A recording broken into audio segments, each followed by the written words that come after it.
보이콧은 부당한 행위에 맞서는 항의의 수단으로 어떤 특정한 목적을 관철하기 위해 집단적, 조직적으로 벌이는 각종 거부 운동이다.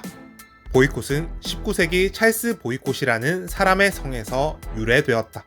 보이콧은 아일랜드에 주둔했던 영국군 대위로 제대 후 아일랜드의 대지주였던 언백작의 토지 관리인으로 일하게 되었다. 당시 아일랜드는 오랫동안 계속된 기근으로 소작인들의 삶은 피폐했고 소작료를 지불하기 힘든 상황이었다. 이에 소작인들은 토지연맹을 결성하여 소작료의 인하 등 몇 가지 요구사항을 제시했다. 하지만 영국인 지주는 이를 거부했고 오히려 토지관리인인 보이콧을 시켜 소작료를 반드시 징수하게 했다. 게다가 보이콧은 소작료의 인하를 요구한 소작인들을 강제로 쫓아내기에 이르렀다. 그러자 분노한 소작인들은 합심하여 단체 행동에 나섰다.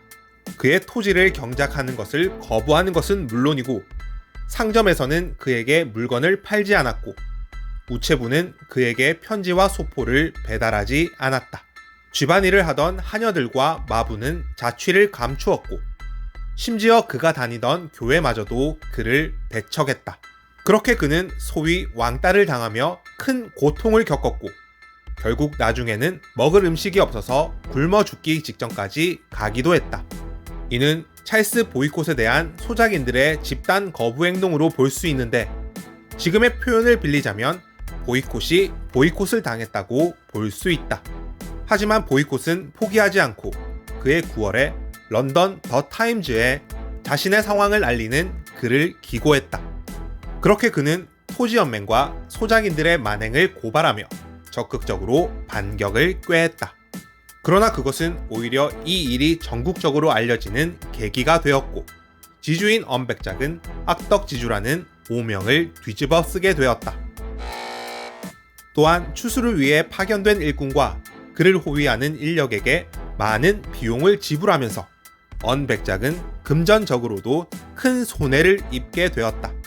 결국 언백작은 그해 12월에 보이콧을 해고했고 보이콧은 소작인들과의 갈등을 극복하지 못한 채로 가족들과 함께 잉글랜드로 돌아갔다.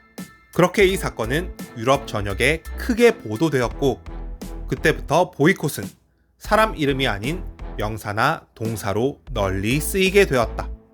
한때 우리나라에서 크게 일어났던 일본의 수출 통제에 대한 보복성 불매운동인 노제펜도 일종의 보이콧이라고 볼 수 있다.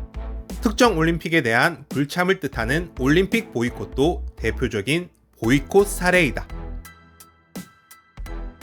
보이콧의 반대 개념으로 어떤 특정 상품에 대한 소비를 권장하는 행동을 바이콧이라고 한다. 이것은 자신이 지지하는 기업이나 가게의 상품 구매는 물론 다른 사람의 참여까지도 독려하는 것이다. 쉽게 말해서 불매운동 대신 구매운동을 펼치는 것이다. 착한 가게 또는 선한 영향력을 주는 가게를 돈으로 혼쭐 낸다는 뜻의 신조어 돈줄도 일종의 바이콧으로 볼 수 있다.